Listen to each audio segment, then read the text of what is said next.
Ja jums līdz šim nav padevusies bremzēšana, tad šeit būs vingrinājums, kā to labāk apgūt. Plecu platumā kājas sākuma stājā, virzam bremzējušo kāju ar slieci, slidinot viegli pa ledu, veidojot šādas te sniega kaudzītes. Un atpakaļ, atkal spiediens uz bremzējušo kāju, iesēžamies, pārnesam svaru uz viņu. Slieci viegli slidinot pāri ledumu. Lielākās kļūdas, kas parasti rodās un kādēļ mums neizdodas bremzēt, ja mēs noliekam slidu ļoti stipru uz iekšu, mēs viņu stumjam un ne ar kādu varu nevaram izkustināt no vietas, jo asmens ir ieēdies ledū. Vai arī, ja mēs kāju izliecam pārāk daudz uz ārpusi, uz ārējās slieces, mēs vienkārši nespējam noturēties vairs līdzsvarā un krītam.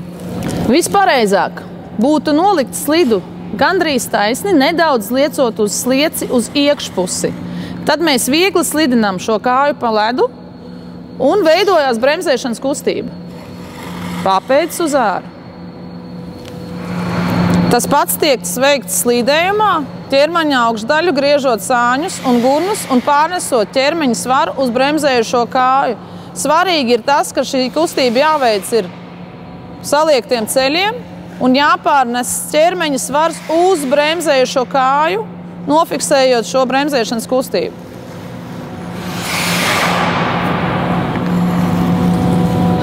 Viens no vienkāršākajiem bremzēšanas pamatprincipiem ir bremzēšana uz abām kājām, tātad uz priekšu. Ļoti līdzīgi, kā mēs to darām kalnu slēpošanā. Tas pats tiek veikts atmuguriski. Ja, šajā mirklī tātad mēs saliecam kājas ceļos un virzam kājas uz sāniem ar pēdām uz ārpusi. Tas pats uz priekšu un atmuguriski. Te tiek virzīta purngala uz ārpusi. Un pēdējais ir bremzēšana ar abām kājām, arī ar svara pārnešanu.